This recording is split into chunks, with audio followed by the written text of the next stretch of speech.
Assalamualaikum warahmatullahi wabarakatuh. Waalaikumsalam warahmatullahi wabarakatuh. Ya, teman-teman, saya mau izin saya nge-record karena nanti supaya yang teman-teman nggak masuk bisa ini dengerin materi saya hari ini ya. Nggak apa-apa, lihat sana aja, nggak usah lihat saya kalau nggak bisa daripada tengeng ya. Yang bisa boleh kalau mau lirik-lirik. Jadi teman-teman, terima kasih juga untuk waktunya dan kerjasamanya teman-teman. Oke, teman-teman tahu nggak sih apa itu announcing presenting? Mungkin lebih tepatnya kenapa teman-teman ngambil MBKM materi ini?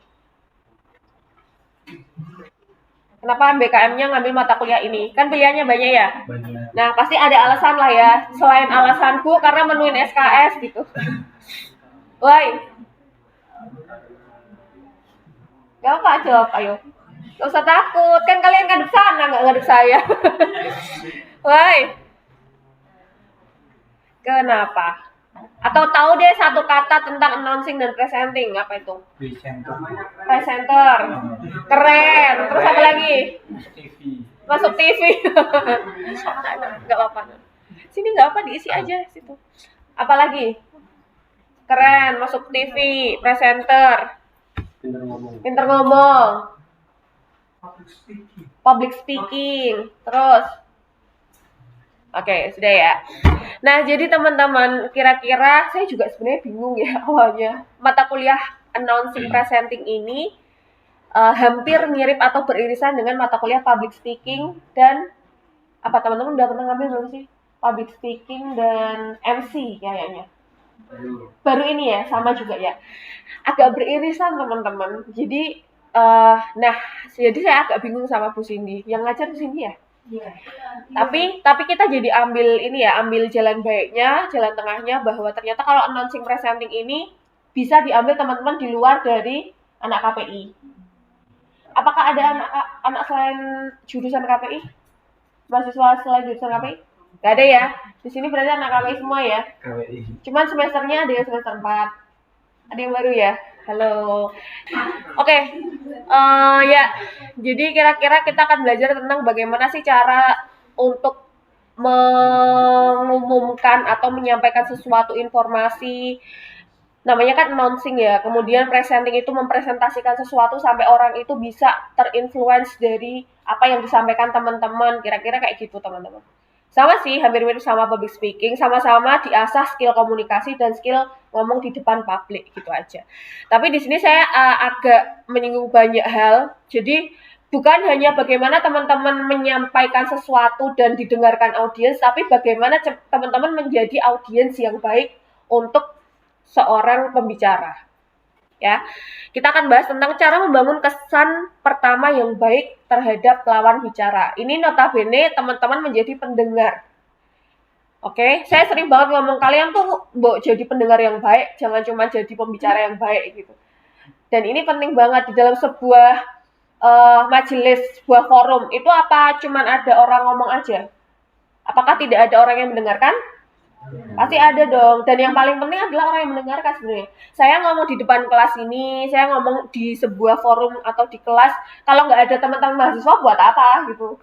Percuma kan gitu. Teman-teman jadi pembicara, kalau misalnya nggak ada audiensnya, percuma ngapain gitu.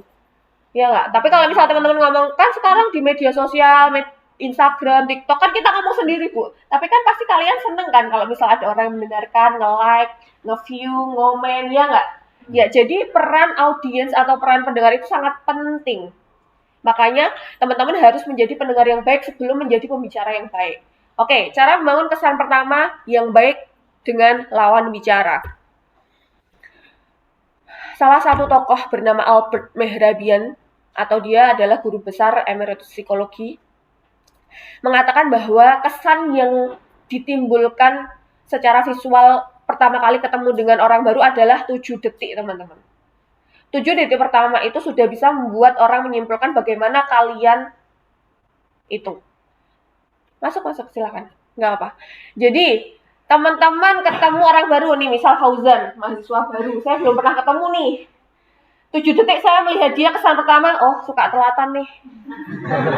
Oh dia orangnya gondrong, berarti dia anak-anak seni nih gitu. Jadi 7 detik itu sudah bisa menyimpulkan banyak hal tentang orang baru yang kita temuin, teman-teman. Maka dari itu, buatlah 7 detik pertama itu sebaik mungkin, secantik mungkin, seciamik mungkin. Ya. Karena orang dengan 7 detik pertama terus orang menyimpulkan itu kan banyak hal dan persepsi yang mungkin di luar ekspektasi kita gitu loh. Orang lain kan menganggap kita nggak ngerti ya, kita nggak tahu hati kecilnya kayak gimana. Jadi ketika teman-teman bisa membuat hal baik, ya apa salahnya? Faktor apa aja yang membuat orang yakin denganmu di awal pertemuan? Ternyata teman-teman, hanya 7% orang itu menilai kita dari kalimat atau kata-kata, dari omongan kita. Itu hanya 7%. Sisanya 38% itu dari makna paralinguistik atau dari kita berintonasi, berirama. Kalau misal teman-teman dengerin saya, Bu Nadia tuh kalau ngomong kok kayak ceria ya, terus kayak misal kayak semangat ya, padahal saya ngantuk banget semalam begadang.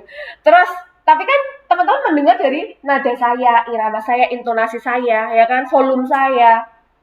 Beda lagi kalau saya ngomong, selamat pagi teman-teman, aduh saya ngantuk. Teman-teman nggak usah saya omongin ngantuk, udah tahu Bu Nadia ngantuk banget nih. Tapi kan kalau misal saya berbicara seperti ini, teman-teman nggak tahu kan kalau saya ngantuk. Jadi teman-teman bisa menyimpulkan, oh Bu Nadia nih kalau ngomong nih kayaknya semangat banget gitu. Kemudian sisanya 55% berasal dari ekspresi wajah atau bahasa tubuh, teman-teman. Sayang banget saya nggak bisa di depan kelas ya, jadi saya tidak bisa mempraktekkan. Tapi kira-kira 55% berasal dari ekspresi wajah dan bahasa tubuh. Itu bagaimana sih teman-teman tersenyum, bagaimana teman-teman itu menggerakkan anggota tubuh, bagaimana teman-teman melakukan gestur-gestur. Oke, selamat datang, sambil tangannya nyambut kayak gini. Oke, kita beri applause, tepuk tangan, mencontohkan tepuk tangan, sambil teman-teman senyum. Nah, yang lebih dipercaya orang adalah ketika teman-teman 55%-nya melakukan hal ini. Jadi kalau teman-teman misalnya, saya sambil ngorek. Jadi kalau teman-teman misalnya, oke teman-teman, semangat ya. Oke teman-teman, selamat datang di kelas ini. Tapi sikapnya tegap aja, itu tidak mendukung. Jadi orang mungkin nggak percaya, kok dia nyambut tapi dia tidak melakukan gestur apapun, ya tetap tegak gini. Apa mungkin lagi kaku-kaku badannya, ya kan? Tapi kalau misal, oke kita sambut teman kita yang baru saja datang untuk maju ke depan kelas, misalnya kayak gitu. Jadi ada gestur. 55% ini berasal dari gestur kepercayaan itu. Jadi sisanya itu hanya 5%. Omongan itu hanya 7%, Omongan itu hanya 7%, 38 itu dari kata-kata atau intonasi, dan 55 itu dari gesturnya. Paham ya? Jadi silakan kalau teman-teman bicara di depan umum, jadi public speaker, meski kalau di radio Bu, tapi kalau di radio itu kan nggak kelihatan ya Bu gestur kita atau bahasa tubuh kita. Tapi kan berbeda ya, karena sifatnya auditif, jadi teman-teman yang dimainkan adalah suara dan juga paralinguistiknya tadi, iramanya, nadanya, ya kan.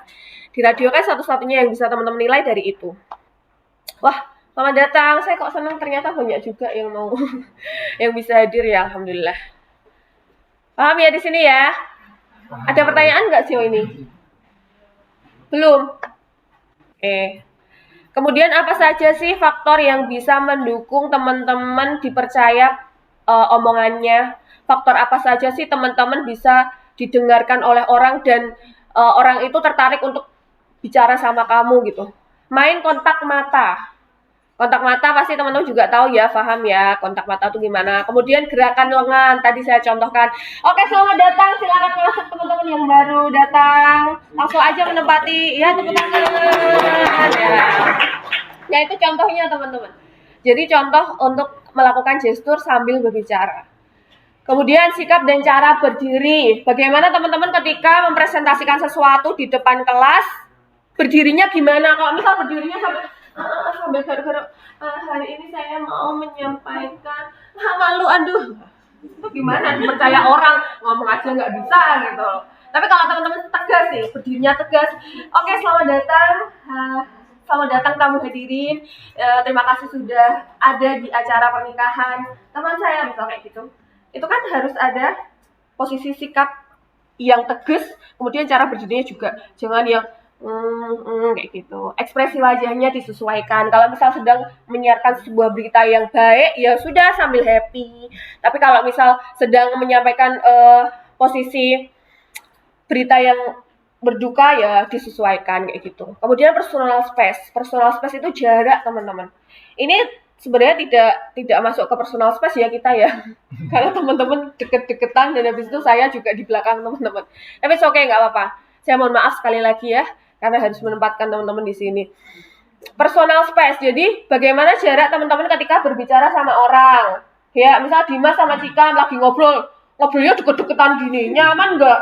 Wah tuh, orang lain nganggapnya ini kenapa ya kok kayak gini. Mereka pun juga kayak nganggap, duh ini kok udah makan belum ya? Aduh, udah sikat gigi belum ya? Kan jadi kayak gitu kan. Personal space juga harus dipikirkan. Kemudian salah satu hal yang penting teman-teman adalah ingat nama orang. Siapa yang di sini punya masalah pelupa? Punya penyakit pelupa ada nggak? Saya. Kok sama ya? Lupa belum makan. Kok sama ya, saya juga punya sifat pelupa nih. Makin tua makin sering lupa teman-teman. Oke, kita sambut boyband Uin Walito. Silakan. Gak usah berangkang juga sih Han, biasa aja. Gak apa-apa ya, mohon maaf banget loh saya loh. Itu aslinya bisa didinginkan kalau sumuk teman-teman. Oke, nah 6 hal ini teman-teman harus kantongin ketika teman-teman menjadi public speaker. Dasarnya aja lah, kontak mata itu harus wajib karena supaya orang itu merasa diperhatikan. Gerakan lengan itu mendukung, tadi ya gestur itu 58% mempengaruhi kepercayaan audiens terhadap kalian.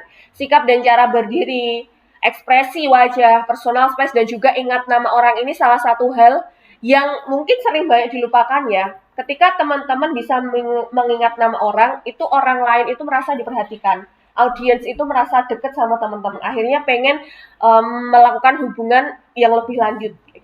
Tapi saya punya masalah di semester ini, saya susah mengingat nama orang. Semester lalu saya gampang banget mengingat nama orang. Kebanyakan kelas gitu. Iya, sekarang makin banyak makin kadang siapa namamu gitu. Mohon maaf ya, saya sering lupa. Ya, kesan pertama itu akan membangun persepsi orang lain terhadap kamu. Tadi berapa detik? 7 detik. Ya, 7 detik. Lalu, misalkan kamu gagal nih. Bu, saya misalkan gagal menciptakan 7 detik dengan persepsi yang baik. Atau kesan yang baik. Bisa berubah nggak sih persepsi orang terhadap saya gitu? Bisa aja, cuman kan butuh proses yang lama. Mungkin tadi saya sudah terlanjur menilai si Fauzan ini telatan. Kebetulan minggu depan dia telat lagi. Terus minggu depan dia rajin banget, padahal cuma 2 kali dia telat misalnya. Tapi persepsi saya, dia suka telat nih. Gitu. Untuk menciptakan itu dia perlu melakukan 10 kali pertemuan dengan tidak terlambat. Kan susah ya, kan lama prosesnya gitu. Kenapa tidak menciptakan kesan yang baik selama pertemuan pertama gitu. Nah, kemudian gimana sih supaya kita bisa bicara dengan seru, orang tuh nggak merasa kalau kita tuh krik-krik gitu. Kadang ada ya yang merasa kayak, duh, kok kayaknya dia tuh nggak suka ya ngobrol sama saya, bosen gitu. Tiap saya ngomong kok mesti ditinggal main HP, atau ditinggal ngontak ngantuk gitu. Apakah saya tidak tertarik gitu? Apakah saya tidak menarik atau saya tidak seru orangnya gitu kan? Jadi berpikir kayak gitu kan. Nah, jadi cari hal-hal yang kira-kira teman-teman itu tergantung audiens ya. Cari hal-hal yang kira-kira segmen kita itu sesuai, jadi sefrekuensi. Kalau misal teman-teman sekarang kan kalian kan bertemu teman baru nih di semester yang baru, misalnya ada adik-adik semester 4, ada mungkin orang dari lintas jurusan gitu. Kalau pengen ngobrol dan pengen punya hubungan yang lebih dekat, cari hal-hal yang sefrekuensi atau hal-hal yang sama dengan teman-teman. Mungkin latar belakangnya atau mungkin dari daerah sama. Oh, Cikam sama Dimas sama-sama mungkin dari orang Jepara misalnya. Wah, bisa nih. Cari hal-hal yang kira-kira sama teman-teman latar belakangnya. Atau mungkin teman-teman punya hobi, hobi sama-sama hobi nonton sepak bola, sama-sama hobi mancing misalkan. Cari hal-hal yang itu membuat teman-teman bisa nyambung dengan segmen teman-teman. Kalau misal kira-kira orang baru, terus teman-teman ngobrol kok dia kalau tak ceritain sukanya main HP ya. Kalau misal aku lagi curhat tentang pacarku kok dia sukanya main HP ya. Cari alasannya. Mungkin lawan bicaramu itu nggak punya pacar. Jadi nggak relate ketika kamu curhatin tentang pacarmu. Atau mungkin dia nggak suka gitu ketika kamu ngobrolin tentang seseorang yang dia tidak kenal, mungkin kayak gitu. Jadi cari hal-hal yang bisa mengevaluasi diri kamu supaya kamu tuh bisa bicara dengan seru dengan lawan bicaramu kayak gitu. Ini contohnya teman-teman. Ceritakan hal menarik tentangmu ketika pertama bertemu sama seorang. Halo, kenalin misal. Dari mana? Saya mahasiswa UIN Wali Songo loh. Kamu dari mana? Undip misal kayak gitu. Wah, di UIN Wali Songo jurusan apa? Jurusan KPI loh. Kamu tahu nggak KPI misal kayak gitu. Jelasin KPI. KPI itu komunikasi dan penyiaran Islam. Bedanya sama Ilkom apa? Ceritain hal-hal yang mungkin menurutmu menarik. Kalau di KPI itu biasanya kita tuh nganalisis media-media tapi ada dakwahnya, beda kan sama Ilkom misal kayak gitu. Atau kita juga di KPI itu sama loh, kita juga bisa jadi konten kreator kayak anak-anak Ilkom, sama kok yang kita pelajarin gitu. Cuman bedanya kalau di KPI itu ada Islamnya, kita lebih banyak belajar tentang bagaimana sih ilmu-ilmu dakwah, ilmu-ilmu keislaman yang di Ilkom itu nggak didapat mungkin. Nah, kita bisa loh sharing tentang hal-hal itu gitu. Yang kamu ada dan di aku nggak ada, kita bisa loh saling sharing. Hal-hal yang menarik itu bisa membuat pembicaraan lebih seru, teman-teman. Paham ya? Saya ngomongnya kecepatan nggak sih? Kalau nggak paham, tolong angkat tangan ya, Bu. Saya mau tanya. Nah, ini rahasia, teman-teman. Jangan dikasih tahu siapa-siapa ya. Ini rahasia. Kelas kita aja. Tutup aja pintunya biar nggak pada teman. Oke, don't try to be interesting, but be interested in people. Artinya apa? Artinya apa?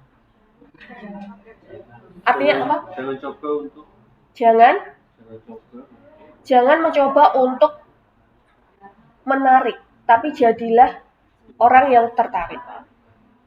Ya, belajar tertarik pada orang lain. Jangan minta orang lain untuk tertarik pada kita.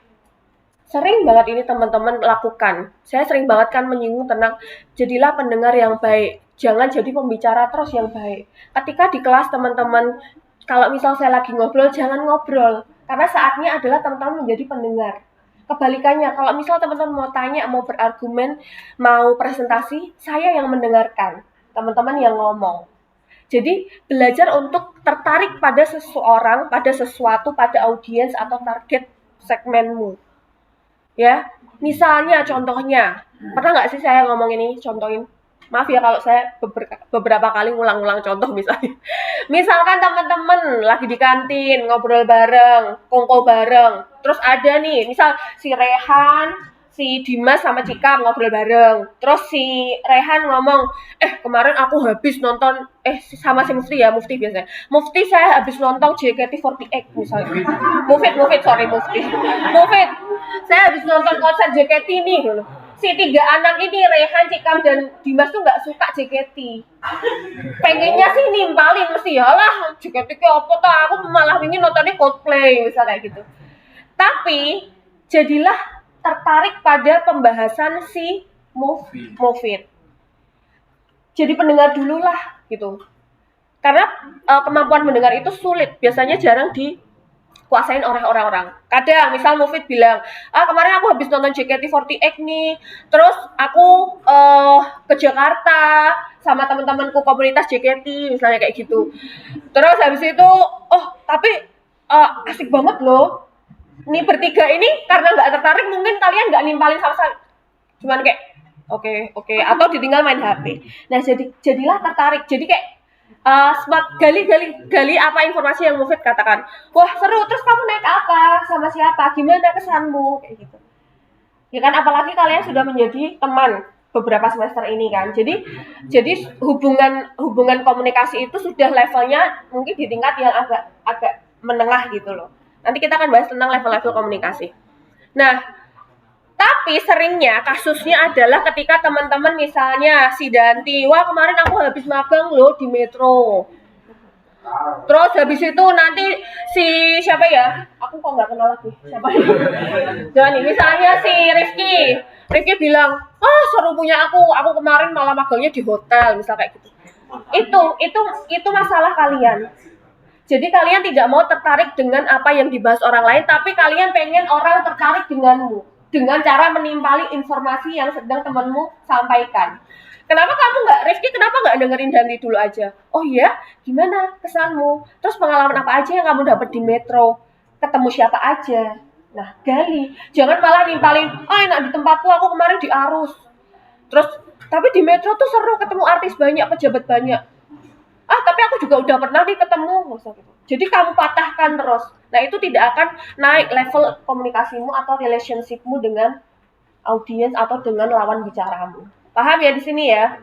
Kesalahan itu paham ya harusnya ya teman-teman. Karena teman-teman anak komunikasi jangan sampai ini ada hal-hal miskom di obrolan teman-teman. Kemampuan bertanya. Nah, tadi yang saya contohkan bertanya. Bertanya itu bertanya sesuai dengan topik dari audiensmu. Jangan malah bertanya hal-hal yang menurutmu menarik. Nanti bilang membahas tentang Metro TV, terus kamu malah bertanya tentang, terus kamu kemarin nonton Coldplay enggak di Jakarta, misalnya gitu. Jadi itu di luar dari topik dan mungkin nanti tidak tertarik karena aku nggak suka Coldplay. Selesai deh komunikasi kalian. Tidak ada kesinambungan, akhirnya sama-sama nggak menarik, nggak menarik nih. Si Rifki nganggep Danti nggak asik nih. Karena dia nggak nyambung sama aku, nggak sefrekuensi. Si Danti juga, Rifki juga kayak nggak peka sama aku gitu. Jadi kalian sama-sama tidak ada frekuensi dan akhirnya nggak nyambung. Nah, mungkin masalah-masalah para pasangan yang katanya bilang kamu deket ya sama itu, iya tapi udah putus karena kita nggak cocok, kita nggak sefrekuensi. Nah, mungkin ada masalah-masalah miskom di sini teman-teman, yang itu bukan hanya bermasalah di pacarmu atau mantanmu saja, mungkin di teman-teman sekelasmu juga kayak gitu. Kamu dianggap bahwa kamu tuh orangnya nggak seru untuk diajak berbicara. Ya, jangan sampai ya. Bagi anak-anak introvert ini, tidak ada kata introvert sebenarnya. Ketika kamu bisa menguasai skill komunikasi ini, insya Allah kok kamu akan punya banyak teman dan lawan bicara yang baik. Paham ya? Oke. Itu pada bisik-bisik apa sih? Saya juga mau ikut. Mau beli apa? Liga Inggris.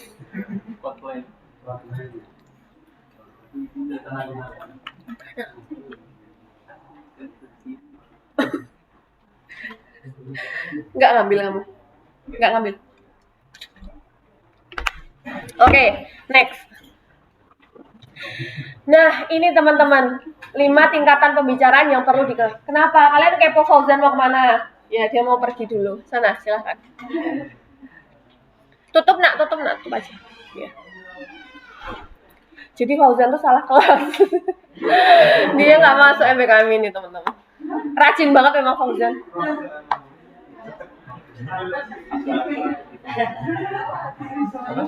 Rajin. Oke, kembali ke laptop ya. Ya. Teman-teman, ayo kita ice breaking dulu. Kalau misal saya bilang semangat pagi, teman-teman bilangnya apa? Pagi hu. Lihat saya ya. Pagi hu, pagi ha, pagi hu ha. Paham ya? Ya, oke. Kita semangat pagi dulu yuk. Semangat pagi. Pagi hu, pagi ha, pagi hu ha. Oh, itu nggak semangat namanya. Ya, masa ngene pagi hu, pagi ha. Kepedesan. Ayo semangat pagi teman-teman. Saya udah semangat ini meski saya ngantuk dan kosong, tapi saya semangat karena saya bisa ketemu sama teman-teman. Teman-teman juga gitulah ya. Ayo semangat pagi. Pagi hu. Oke, terima kasih. Silakan Mas. Breaking dulu 2 orang yang terlambat.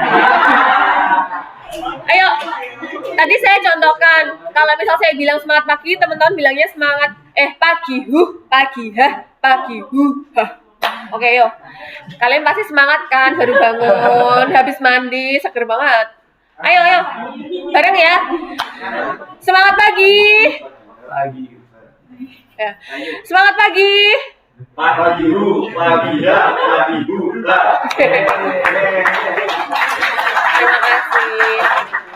Terima kasih ya. Oke, kita lanjut. Jadi ada 5 tingkatan pembicaraan yang perlu kalian ketahui. Apakah ada yang sudah tahu kelima tingkatan ini? Apakah maksudnya? Petik level itu apa, teman-teman? Tahu nggak? Oke, benar. Factual level. Factual, kalian bisa fakta. Kalau orang sudah mengungkapkan tentang fakta dirinya atau fakta kehidupannya, berarti level pembicaraannya itu sudah naik dari tingkat dasar. Oke, kita ulas satu persatu ya. Ada petik, faktual, evaluatif, good, dan peak. Oke, fatigue level adalah tidak ada peningkatan hubungan dalam suatu pembicaraan. Jadi sifatnya hanya menjaga hubungan aja. Tuh contohnya, halo Santi, bagaimana kabarnya? Terus Santi jawabnya, oh halo Den, kabar baik. Lama ya nggak ketemu, kamu sendiri gimana kabarnya? Kabarnya baik juga Den, kamu lagi apa? Lagi belanja nih sama keluarga. Oke, duluan ya. Oke, see you. Kayak gitu doang. Udah cukup. Itu namanya dasar banget. Misal teman-teman di kantin lagi makan. Hey, kamu lagi makan mbak siapa? Mbak Bagas misal gitu. Oh, ya wes, aku tak duluan yo. Aku memang sana lah, kamu mbak siapa? Kayak mbak kanca-kanca HMJ misal gitu. Wes, itu dasar. Itu dasar fungsinya adalah untuk menjaga hubungan aja. Kadang ada kan teman-teman yang tidak mau menjaga hubungan juga, ketemu orang di jalan, kayak kenal aku kayak mumpet banget, rasa disokong, kok tidak malah ngobrol tekan dinding. Nah, itu kalian tidak mau menjaga hubungan atau pembicaraan. Bagas ya, sering ketemu orang kamu ngeliter ya, daripada ketemu. Atau pura-pura nih, misal di kantin, udah dia lagi lewat, terus kalian makan, atau ya, rasa disokong, udah dia, misal gitu. Kadang gitu, atau mungkin dosen siapa, kayak besar. Nah, itu kalian tidak berusaha untuk menjaga hubungan. Tapi ya mungkin ada kasus lain ya. Atau mungkin kalian lagi memang nggak lihat atau dosennya lagi sibuk. Oke. Itu namanya fatigue level. Jadi sifatnya hanya menjaga hubungan aja. Factual level, saling bertukar data dan informasi. Jadi ini sudah naik level, teman-teman. Kelihatan nggak? Nggak kelihatan ya? Nih ya, tak bacain contohnya. Kamu sekarang kerja di mana? Misal pertanyaan kayak gitu. Biasanya kamu kalau selo itu di kos ngapain sih? Selo, tahu nggak selo? Luang ya, senggang ya. Maaf ya, bahasanya cak campur-campur. Dimas paham kan bahasa Jawa? Ada Jikam ya, ada translator ya. Terus misal tanya lebih hal yang lebih lanjut lagi. Kamu biasanya nonton film, suka film genre apa sih? Gitu. Horor, animasi dan lain sebagainya. Nah, jawaban dari factual level ini biasanya kamu juga akan menjawab, aku asli Semarang, tapi sekarang aku tinggal di Jakarta. Jadi ada informasi atau data yang kamu berikan kepada lawan bicaramu. Biasanya aku tuh suka nonton film horor loh, tapi aku juga suka nih animasi. Kemarin film terakhir yang tak tonton ini, misalnya. Jadi ada data atau informasi yang kamu berikan ke lawan bicara. Beda lagi kalau misalnya itu fatigue level. Misalnya yang satu merasa udah fatigue level, tapi yang satu merasa masih sudah faktual level. Kamu sekarang kerjanya di mana toh? Kok kita lama nggak ketemu? Si fatigue level jawab, di Jakarta. Udah gitu doang.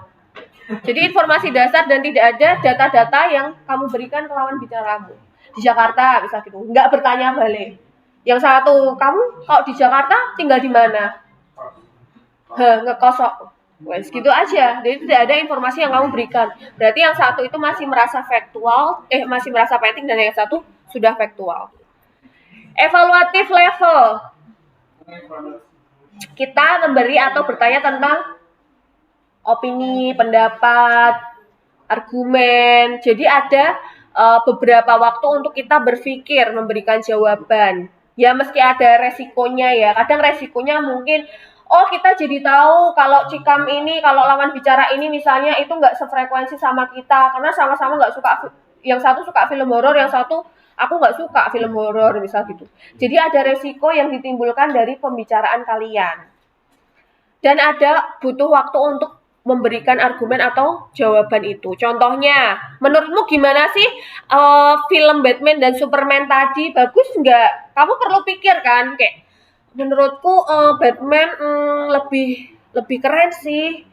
Kalau Superman tuh nggak seru karena endingnya nggak sesuai sama yang tak pinginin, misal kayak gitu. Jadi ada hal yang perlu kamu pikirkan untuk memberikan jawaban. Sifatnya opini atau pendapat ya. Terus ada pertanyaan lagi, kamu selama 4 semester ini kuliah di UIN gimana rasanya? Misal kayak gitu. Suka nggak? Atau jangan-jangan ini nggak sesuai sama ekspektasimu. Terus kamu berikan jawaban. Oh iya sih, aku pengennya gini, jurusan awalnya aku pengennya daftar ini, tapi masuknya sini. Tapi ternyata pas di sini seru kok, misalnya gitu. Jadi ada untuk memikirkan jawaban, ada waktu untuk memikirkan jawabanmu. Meski resikonya mungkin yang satu berharap bahwa padahal aku berharap kamu nggak suka di UIN terus kamu pindah di Undip biar bisa deket sama aku, misal kayak gitu. Iya. Oh Rehan, pacarnya orang Undip. Iya. Ya, sabar ya Han, nggak usah pindahan. S2 wae ning kono ra apa. Amin. Oke, apa lebih bagus S2 di sini sih? Oke, teman-teman. Kemudian contoh pernyataan lagi di evaluatif level ini, misalnya kamu ada bertanya, kamu pakai baju apa toh ini? Mereknya di mana? Suka nggak sama setelan yang Mbok pakai ini? Terus misal jawabannya, bagus kok bajumu ini. Aku suka kok bajuku, aku beli kemarin di toko ini. Kalau kamu belinya di mana? Kamu suka nggak bajuku? Terus mungkin ada jawaban yang, tapi menurutku kamu kok kayak rada gendut sih nek pakai setelan ini, atau kamu agak tua nih pakai motif-motif ini. Jadi itu resikonya, kecenderungan resiko yang akan kamu hadapi ketika dalam obrolan itu kamu sampai di dalam evaluatif level. Paham ya? Jadi ada beberapa resiko yang meski resikonya kecil atau entah besar, atau mungkin besarnya merasa bahwa kok kamu ini ya body shaming ya, kamu bilang aku gendut kalau pakai baju ini. Mungkin ada hal yang rasanya langsung dendam atau jadi nggak suka. Kadang-kadang teman-teman pernah kan, misal dulunya deket nih di semester 1, saya deket banget Bu Bestian nih sama Nur Risma misalnya, saya bestie banget sama Risma. Tapi tuh saya sekarang nggak cocoknya kenapa? Saya pernah tuh beberapa kali ketemu sama mahasiswa, loh kamu dulu deket sama ini, sekarang kamu nggak gitu. Dulu tuh saya deket tapi nggak tahu tiba-tiba tuh dia jauhin saya Bu. Saya sekarang juga ya udah saya deket sama yang ini sejak saya KKN misalnya gitu. Terus mungkin ada salah satu atau dua kata yang kamu salah. Mungkin temenmu merasa bahwa kamu nggak menyakiti hatinya misalnya. Enggak Bu, saya nggak ngerasa ngomong apa-apa tuh. Tapi dia jauhin saya misalnya gitu. Nah ini yang harus teman-teman perhatikan, ini adalah salah satu mungkin risiko yang cenderung timbul di evaluatif level.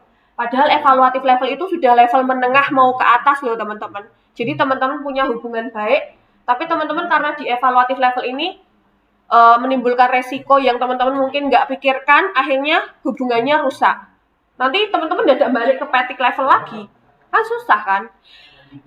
Wong satu musuh itu apa sih? 1000 teman itu sedikit, satu musuh itu banyak. Ya kan? Jadi kalau misal teman-teman sudah punya hubungan yang baik ini dipelihara. Jangan sampai karena evaluatif level ya terus ada ngomong, saya tuh kalau ngomong memang ceplos-ceplos gini ya Bu. Nggak ada teman-teman. Itu tuh sifat teman-teman. Itu bukan sifat tapi itu tuh skill. Teman-teman misalnya skill komunikasinya harus diatur. Teman-teman bilang, Bu saya tuh memang ceplos-ceplos orangnya kalau ngomong. Jadi kalau tersinggung ya terserah. Kan saya memang orangnya gini, jangan sampai kayak gitu. Kalian orang komunikasi, nggak ada namanya ceplas-ceplos. Komunikasi itu harus diasah. Kalian tahu kan kapan harus ceplas-ceplos, kapan harus ngerem. Kalian tahu dong, misalnya teman deket nih, teman sak pondok, teman sak kelas, kok sampai rusak hubungannya karena komunikasi, gagal nih jadi anak komunikasi. Oke? Kalau misalnya anak komunikasi itu banyak teman, banyak hubungan baik. Jangan sampai ada hal-hal yang itu disebabkan karena miskom, terus kalian pecah pertemanannya. Jangan sampai ya. Saya juga gitu, sampai sekarang saya masih belajar teman-teman. Saya masih ikut banyak kegiatan di luar, ketemu orang baru. Meski itu mulainya petik level, tapi saya akan memelihara itu sampai nanti. Ke level-level yang ya level, good level gitu. Karena semakin banyak teman kan semakin enak kan. Banyak teman, banyak rezeki. Amin. Oke, evaluatif level sudah paham ya. Sekarang good level. Jadi ini sudah memasukkan bumbu-bumbu perasaan atau emosi. Nah, emosi itu bukan hanya marah ya. Emosi itu banyak ya. Emosi itu apa aja? Senang, sedih, cemburu, itu masuk ke emosi teman-teman. Jadi sifat-sifat pribadi yang sudah dimasukkan ke dalam sebuah obrolan itu masuknya ke good level. Nah, contohnya pertanyaannya, gimana perasaanmu tadi setelah dimarahin? Gimana kamu tadi waktu dimarahin ini Bu atau Pak dosen ini waktu kamu telat? Nggak apa-apa toh? Nah, itu udah masuk ke good level. Jadi kamu sudah bertanya tentang perasaannya, kemudian orang yang menjawab sudah menjawab kayak sedih, rasanya sakit hatiku, misalnya gitu. Aku besok nggak mau kuliah sama dia lagi, misalnya kayak gitu. Terus nanti kamu udah nggak apa-apa, lah kan salahmu dewe telat, misalnya gitu. Iya, ya jadi namanya itu good level teman-teman. Terus ada lagi pertanyaan mungkin, Rehan, kamu pacaran sama pacarmu udah berapa lama? Ada perubahan nggak? Ada perubahan nggak? Kamu sejak pertama sampai sekarang, perasaanmu, misalnya kayak gitu. Motornya ganti. Katanya baru. Helmnya ganti. Tasnya baru. Loh, lah apa nganu biayai sama pacarnya? Ya bukan dapat anak om itu menaikkan value katanya. Oh, ya pindah aja sekalian. Nggak apa-apa, bagus. Value itu jangan diukur dari harta, teman-teman. Value tuh otak kalian nih, value ya. Otak kalian tuh investasi terbesar, nilai berharga yang kalian punya. Jadi jangan sampai kalian itu menganggap diri kalian bahwa wah, ketemu anak Undip nih, kita mau ketemu anak Udinus, Undip, bajunya yang bagus ya. Pakai motor, pinjam motor aja, CBR, pinjam motor yang Ninja bagus kayak gitu. Jangan sampai, kalau bisa kalian itu motor biasa, Rapopol, Astrea, Supra, Rapopol, tapi ketika bertemu kalian itu nilainya dilihat dari pembicaraannya, pemikirannya. Wih, keren nih anak Uin, aku nggak sampai ekspektasi sampai gitu, aku nggak nyampe loh omongan dia, maksudnya aku nggak berpikir dia bisa membahas tentang kayak gitu. Nah, ya jangan sampai. Ini cerita aja ya, saya curhat nih, Mas Aziz itu suami saya, kalian tahu kan? Ada yang belum tahu mungkin ya, besok kenalan lah kalau dosen tamu. Mas Aziz itu dulu saya kenalan dan menjalin hubungan itu sejak dari pertemanan, jadi nggak ada langsung ketemu terus nembak jadian, enggak, jadi pertemanan dulu. Weteng Tresno jalan suka kulino, dan kulinonya itu, Tresnonya itu timbul karena apa? Karena value otaknya dia. Jujur itu, dia nggak ada motor. Dulu waktu kuliah jalan kaki kos, kalian sekarang motoran, bahkan ada mobilan mungkin ya. Dulu wah dia lari kalau misal mau ke kampus, bajunya ini membuka aib, mohon maaf ya yang nanti kalau dia nonton. Bajunya itu kamu tahu, kalau sekarang kalian brand wah batik yang mahal, baju dia kadang-kadang pakai kaos partai. kaos partai, bajunya tuh baju batik yang ada partai atau PDH pemberian dari dulu kan, ikut organisasi banyak kayak gitu teman-teman. Tapi saya nggak menilai dari itu, karena value otaknya itu tinggi, nilainya tinggi, dan ternyata itu melebihi ekspektasi saya. Saya pengen orang yang cerdas, suka sama orang cerdas, sefrekuensi, ya cocok. Nah maksud saya gitu, kalian naikkan level otak kalian, intelektualitas kalian. Jangan naikkan level harta, fashionable, jangan. Oke, maksudnya gitu. Insya Allah kalau misal nanti teman-teman ketemu jodoh yang tahu level intelektualitas kalian, jadi kalau misal ada teman-teman jelek-jelek, aib-aibnya dikit, ternyata dia nggak suka mandi, orangnya bau, ternyata dia tuh jarang cuci baju, itu nggak akan menurunkan kesenangan atau menurunkan perasaan dia. Karena dia hanya tahu kualitas intelektualitas kalian oke. Jadi mau kalian nggak suka mandi, mau kalian bau, mau kalian nggak suka nyuci, kemprot dan sebagainya, itu nggak akan menurunkan perasaan itu. Paham ya? Paham. Ini level tertinggi namanya peak level. Peak level ini adalah level tertinggi dalam sebuah pembicaraan teman-teman. Perbedaannya apa sih level-levelnya? Topik yang dibahas aja sih. Nah, tapi ada catatan teman-teman, jangan terlalu cepat melangkah ya. Kalau misalnya lagi PDKT, jangan cepet-cepet buru-buru nembak. Jangan-jangan si yang kamu suka itu belum klik ke kamu. Kadang kan ada gitu, aku udah ditembak tapi aku pada belum klik loh. Itu kamu kesusu berarti. Naikkan dulu level komunikasimu sampai ke peak level ini, ya. Mungkin tadi kamu masih di level yang sebelumnya, tadi level apa? Good ya, masih ke good level, tapi kamu merasa udah kayak klik banget nih kamu, padahal si ceweknya atau si cowoknya itu belum. Jadi kamu jangan terlalu cepat melangkah. Contoh pembicaraannya di peak level adalah Misalnya, ini antara suami istri ya, yang bawa aja deh. Biasanya misal kamu mau deketin cewek, cewek-cewek mau mendeketin cowok, kualik lah cowok-cowok mendekati cewek, misal kayak gitu. Terus habis itu si ceweknya ini, kamu pengen tahu ceweknya ini udah punya mantan berapa sih gitu. Atau terakhir pacaran itu berapa lama? Kamu tanya, emang kamu udah berapa kali sih pacaran gitu? Terakhir kamu pacaran berapa tahun? Pasti kamu gitu kan. Kalau pacaran kan mesti tanya-tanya hal itu kan. Iya, tuh Dimas aja ngaku. Iya, ya kan? Nah, itu berarti sebenarnya kamu sudah tak sampai di peak level. Tapi jangan sampai buru-buru. Ya udah, jajakin dulu, kasih pertanyaan-pertanyaan yang bisa meyakinkan kamu dan meyakinkan dia, misalnya kayak gitu. Ini pertanyaan-pertanyaan contohnya di peak level kayak gini ya. Sama sebenarnya sama good level sudah melibatkan emosi, cuman topik yang dibahas itu lebih mendalam. Terus mungkin kamu anak keberapa sih dari keluargamu? Terus nanti kalau misal kamu punya pasangan, kamu bakal tinggal di mana?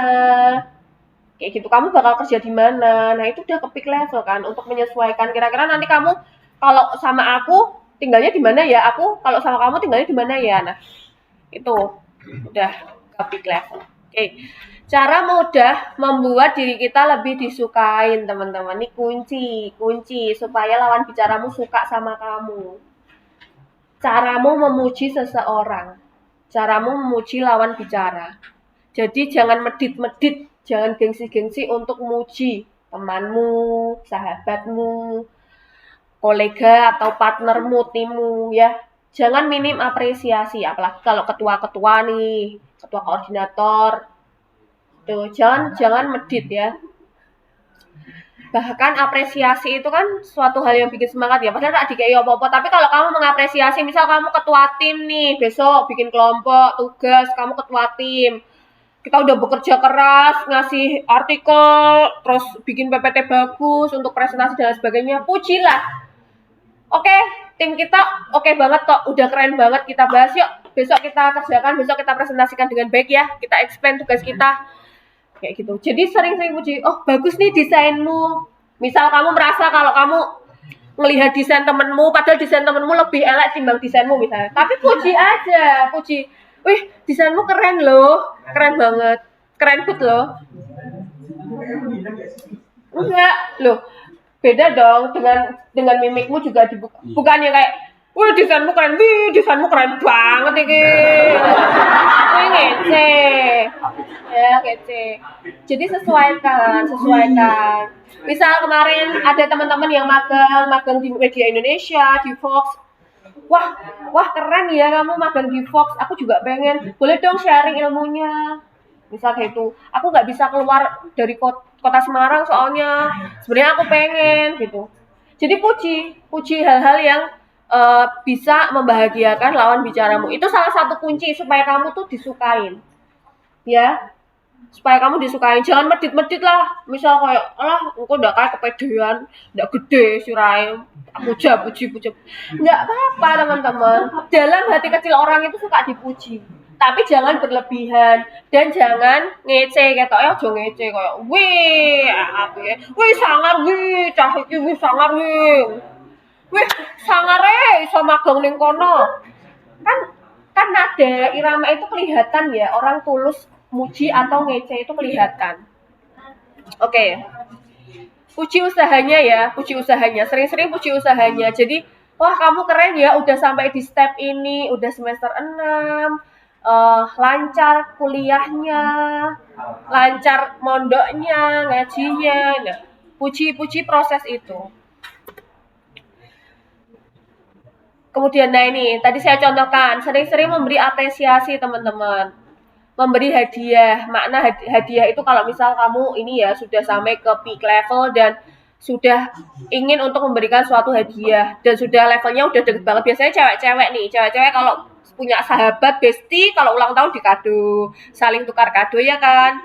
Nah ini beri makna pada hadiahmu supaya apa hadiahmu itu diingat oleh lawan bicaramu.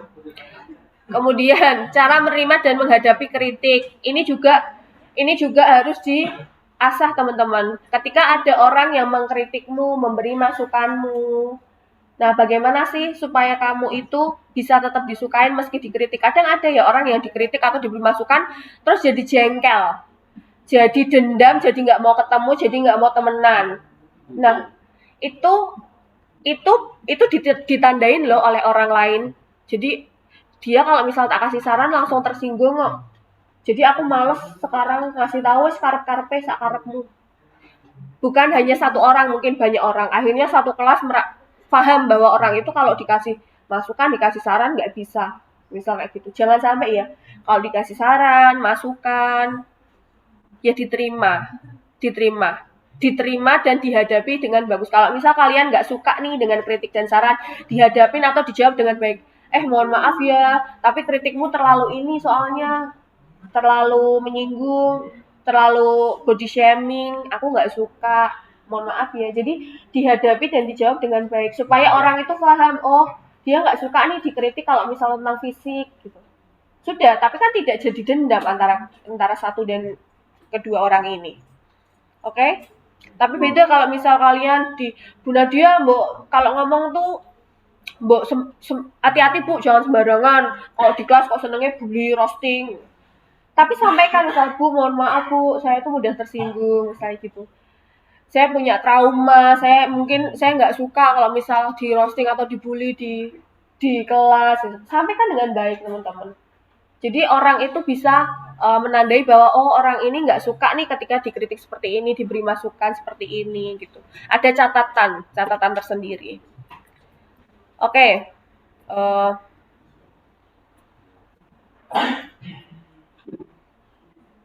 Ya teman-teman. Nah, silakan dicatat atau difoto tugas pertemuan berikutnya. Silakan teman-teman ngobrol dengan teman kos, teman di pondok, teman hidup, teman-teman sejati, teman virtual boleh. Teman tapi tidak mesra. Ya. Silakan teman-teman ungkapkan apa hal baik yang mengesankan dari temanmu. Ketika kamu ngobrol, terlibat dalam suatu pembicaraan dengan temanmu tadi, kira-kira ungkapkan ya, besok ya ketika pertemuan berikutnya tolong diungkapkan, dicatatin teman-teman. Ungkapkan hal baik yang mengesankan dari teman ngobrolmu itu, atau teman sejatimu, teman tapi mesramu itu. Apa hal mengesankan yang baik dari temanmu? Terus, apa hal buruk juga yang mengesankan dari temanmu ketika diajak ngobrol? Kan tadi kalian sudah belajar kan tentang level-level komunikasi, tentang apa hal yang membuat kamu menarik, apa hal yang membuat orang tidak suka ketika ngobrol sama kamu. Nah, apa hal buruk yang mengesankan dari temanmu? Siapa teman yang paling kamu sukai saat ngobrol? Oke? Coba ngobrolnya jangan cuma satu orang. Misal teman kosmu, teman kelasmu. Ngobrol itu kan nggak harus yang dijadwal, yuk besok kita ngobrol karena saya ada tugas. Kan nggak gitu kan. Tapi kan dalam perjalanan kamu sehari-hari atau seminggu ini pasti kamu ngobrol dong dengan orang dong. Entah dengan sama-sama anak WTV, sama-sama anak MBS, HMJ, pasti kamu ngobrol lah. Nggak mungkin nggak ngobrol sama orang ya. Kecuali introvert ya. Ada yang introvert? Saya. Kalian ngomong saya itu bukan introvert kok sebenarnya. Oke. Siapa teman yang paling kamu sukain saat ngobrol? Pasti kamu ingat lah ya, dari beberapa temanmu itu kira-kira yang paling enak dijak ngobrol siapa? Saya sudah pernah cerita ya, saya punya teman yang sangat baik atau sangat oke ketika diajak ngobrol. Salah satu dosen muda. Wah, kalau diajak ngobrol itu sangat-sangat menyenangkan. Bukan hanya saya, tapi semua orang itu menganggap dia seperti itu. Karena dia tidak pernah nimpali ketika ngomong, teman-teman. Kalau orang ngomong didengarkan, kalau orang ngomong tuh disimak, dan tidak nimpali. Jadi nimpalinya kalau misal, Mbak aku tuh, Mbak bete hari ini aku capek banget, banyak jadwal dan lain sebagainya. Terus dia nimpali, aku juga capek, nggak nimpali kayak gitu dia. Dia mendengarkan, lah kenapa? Iya, lah kenapa kok capek? Nganu ta, perlu ini istirahat, perlu jadi gitu. responnya itu kan tidak respon yang merasa bahwa kamu pengen menjadi tertarik juga toh, tapi kamu tertarik dengan lawan bicaramu, itu kan juga sesuatu hal yang membuat orang itu seneng ngobrol sama kamu. Oke, siapa yang paling membuatmu tidak nyaman ketika ngobrol? Kenapa?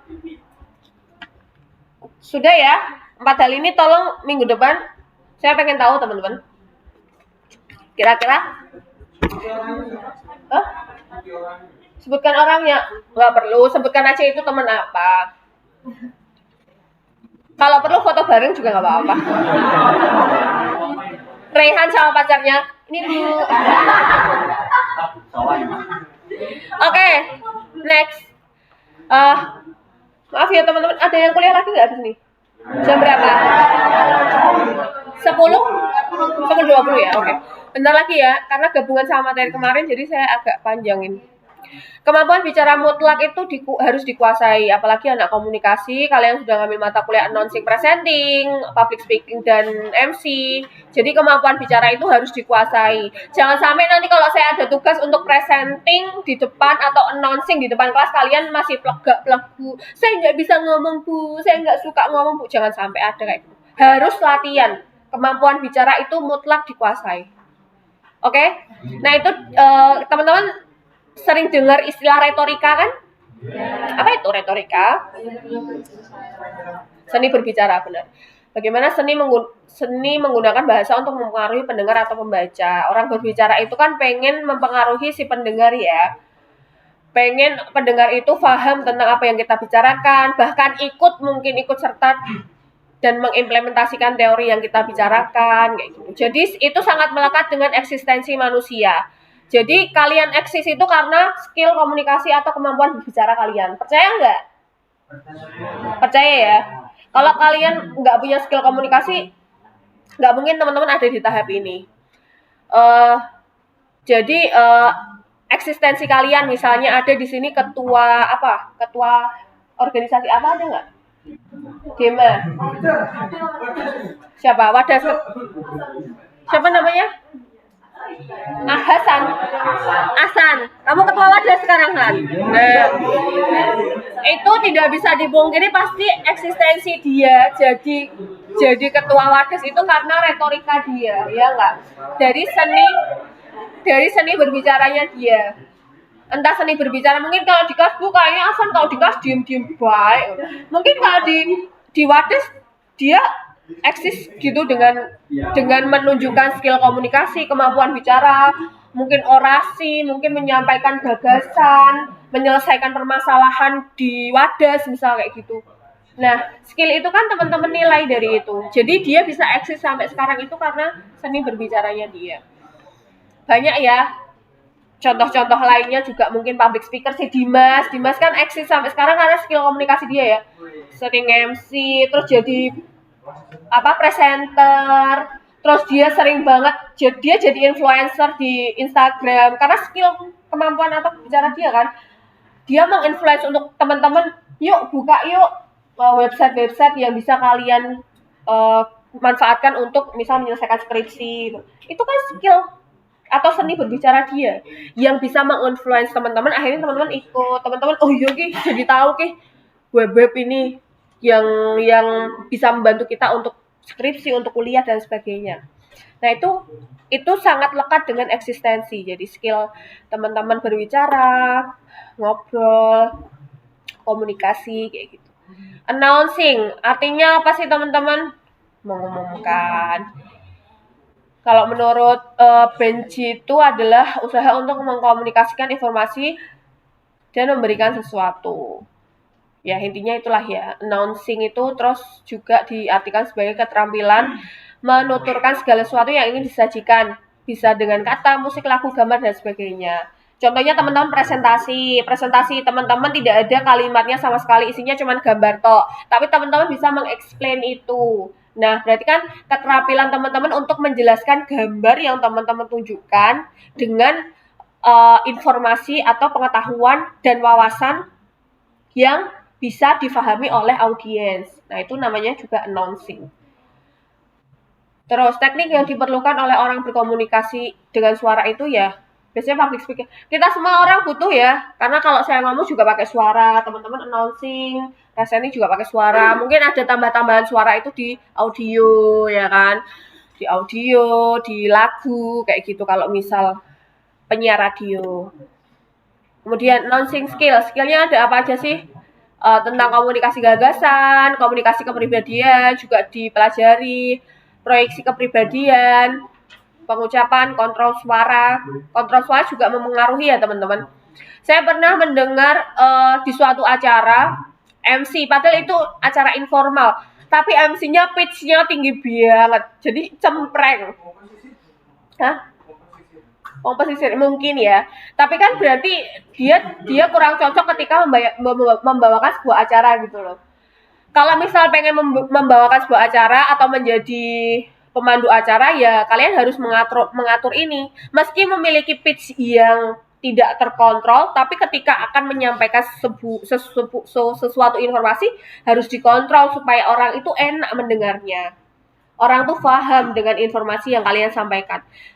Kadang kalau misal kita dengernya ceteng di kalian kan nggak nyaman kan, akhirnya kayak aduh ngomong apa tuh, aduh fokusnya malah ke telinga kalian yang sakit, nggak fokus sama info atau wawasan yang disampaikan oleh public speaker atau pembicara kayak gitu. Tempo, kadar suara.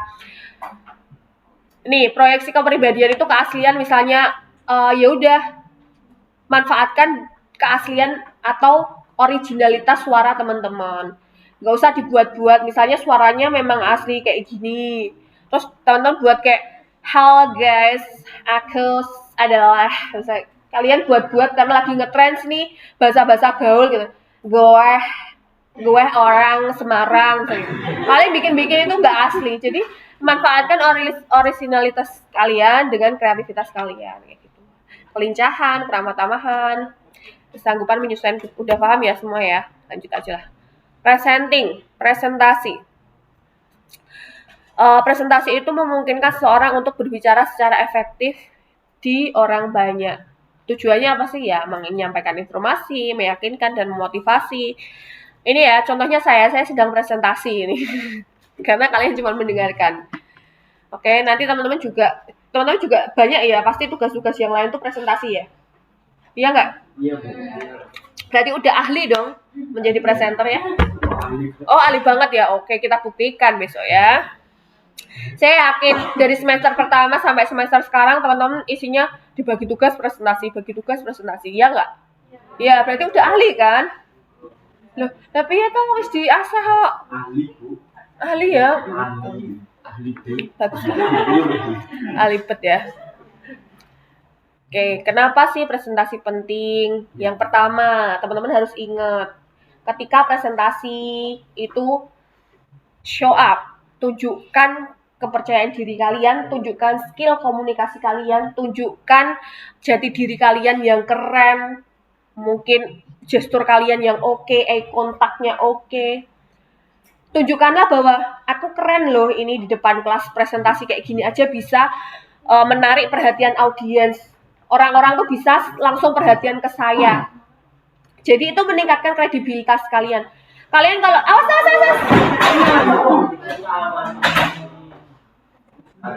Kita ditidurin aja nggak apa-apa. Apa sih pikiran kalian apa ditidurin? Buat hiburan gitu loh. Bisa, dah. Oke. Meningkatkan kredibilitas. Jadi saya sangat menyayangkan ketika teman-teman itu banyak tugas presentasi tapi tidak dimanfaatkan dengan baik. Sering ya, kalian presentasi cuman baca buku. Presentasi cuman tidak ada improvisasi sama sekali, cuman baca buku. Assalamualaikum warahmatullahi wabarakatuh. Hari ini saya mau presentasikan hasil kerja dari kelompok saya. 1, 2, terima kasih. Wah, kredibilitasnya di mana teman-teman? Bahkan kenapa saya jarang banget ngasih tugas teman-teman untuk presentasi, karena saya tahu kalian tidak menunjukkan kredibilitas kalian ketika presentasi. Saya males. Percuma tak kayak presentasi paling kopas, pergi nyampe kene textual, textbook. Wah, percuma banget. Padahal saya pengen banget ketika presentasi itu, saya benar-benar melihat teman-teman menunjukkan gagasan teman-teman. Mungkin presentasinya cuma isinya gambar doang, tapi kalian bisa mengexplain itu dengan baik. Atau mungkin bisa menghipnotis para audiens teman-teman. Sampai orang-orang itu bisa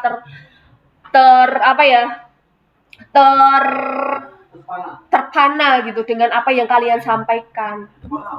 Wow, itu saya lihat waktu semester kemarin di mata kuliah ini teman-teman. Yang mulanya di kelas itu mungkin orangnya biasa-biasa aja, tapi ketika saya kasih tugas di announcing presenting ini, wah ternyata keren-keren. Nggak semuanya sih. Ada yang suka vokal di kelas, tapi ketika presentasi, wah plegak-pleguk, melempem. Tapi ada yang di kelas itu diem aja. Ternyata waktu di depan, wah keren banget. Dia cuman nyampein isi buku aja, tapi bisa menginfluence, menghipnotis para audiens, dan audiens itu paham loh. Bahkan tertarik dengan buku itu akhirnya. Nah itu maksudnya. Kenapa kalian harus belajar announcing presenting di situ? Jadi kira-kira, apalagi ketua wadas ya, wah ketika ngomong, ayo ikut wadas. Nah, kira-kira orang yang nggak ikut wadas ini jadi penasaran dan pengen ikut wadas. Nah itu. Oke. Kemudian meningkatkan penjualan, ini khusus untuk orang yang jualan ya. Marketing, public speaking juga kan kalian jualan juga ya. Public relation. Menjual jasa atau menjual citra nama perusahaan supaya lebih baik gitu. Menjual diri, naudzubillah min dzalik. Ketiga, menginspirasi dan memotivasi ya. Kayak misal Dimas, dia jadi influencer itu untuk memotivasi mahasiswa.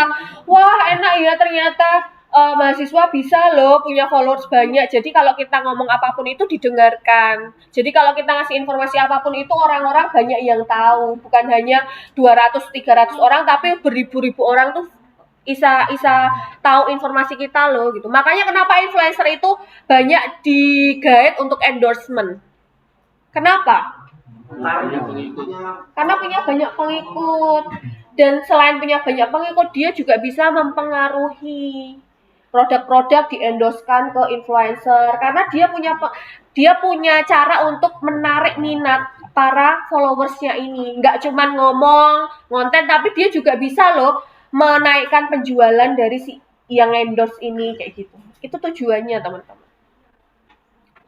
Menginspirasi dan memotivasi. Terus kalau misal galang dana, kenapa kalau si yang followersnya baru 100 doang, galang dana nggak banyak kayak misal si yang followersnya udah juta-juta? Ya iya, karena dia bisa menginspirasi gitu. Wah, bukan hanya ngomong aja, tapi dia juga menginspirasi dengan yuk kita aksi langsung loh, aksi sosial yang teman-teman itu kalau galang dana teman-teman bisa bermanfaat, bisa menjadi pengabdian untuk berkembangnya negara ini dan lain sebagainya. Bagaimana presentasi bisa sukses? Ini catatan, besok kalau tugas presentasi tujuannya jelas. Tujuannya apa?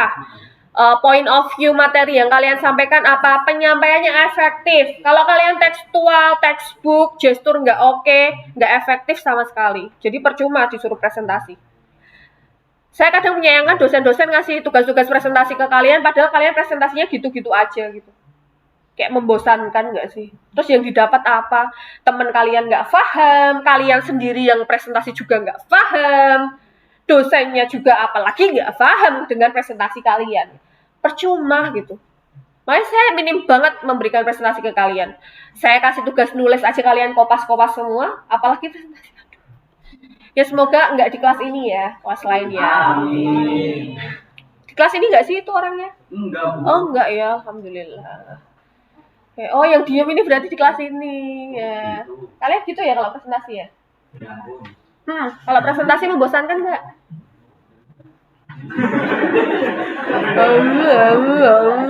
Iya Bu, membosankan karena saya cuma baca doang. Janganlah teman-teman, belajar untuk memahami materi yang kalian sampaikan, oke? Visualisasi menarik, ya coba dengan, mohon maaf ya saya tidak bisa visualisasi menarik. Jadi saya hanya ingin menyampaikan secara efektif dan tujuan saya jelas ya. Visualisasi kadang-kadang menarik, kadang enggak ya. Oke, interaksi dengan audiens juga, eye contact, kemudian bertanya, meminta untuk memberikan opini, argumen dan lain sebagainya. Terus yang terakhir latihan. Ngomong di depan publik itu susah. Di depan kamera aja susah, apalagi di depan publik. Jadi harus latihan. Ya, latihan. Bagaimana komunikasi bisa efektif? Ada 4 ya komponennya: respect, empathy, audible, humble. Respect itu apa teman-teman? Respect itu apa teman-teman? Respect. Ya? Respect itu bahasanya piye ya? Tertarik. Respect itu tertarik ya. Tertarik, memperhatikan. Jadi ketika kalian respect atau saya membuat teman-teman respect, itu komunikasi bisa efektif. Kalian ngobrol terus saling respect untuk membahas obrolan kalian, itu komunikasi bisa efektif. Tapi kalau yang satu tidak respect, main HP sendiri, saya ngomong kalian main HP, saya ngomong kalian ngantuk, itu komunikasi nggak bisa efektif. Kalian nggak paham materi saya juga bosan ngomong sama kalian karena kalian tidak respect sama saya, kayak gitu. Paham ya? Empathy. Ya, empathy itu perasaan bahwa kalian itu gimana sih perasaannya kalau ada di posisi saya. Jadi saya juga berpikiran gimana sih perasaan saya ketika ada di posisi teman-teman gitu. Mungkin bosan karena Bu Nadia di belakang. Mungkin bosan karena Bu Nadia bicaranya membosankan misalnya kayak gitu. Makanya saya mengambil nada yang seperti ini. Saya memberikan contoh-contoh yang real supaya teman-teman juga berempati. Oh, saya juga berempati sih. Saya makanya minta maaf terus di ruangan seperti ini lesehan, mungkin ngantuk ya wajar. Ya, sumuk-sumuk dikit wajar. Itu empati. Jadi kalian merasakan apa yang dirasakan oleh orang lain lawan bicara kalian. Kalau kalian ngobrol tadi saya bilang satunya bosan, satunya main HP, kalian harus berimajinasi bahwa oh mungkin kalau aku ada di posisi lawanku ini mungkin aku juga bosan ya dengerin aku ngomong terus. Makanya dia main HP, makanya dia tidak tertarik, ngantuk dan lain sebagainya.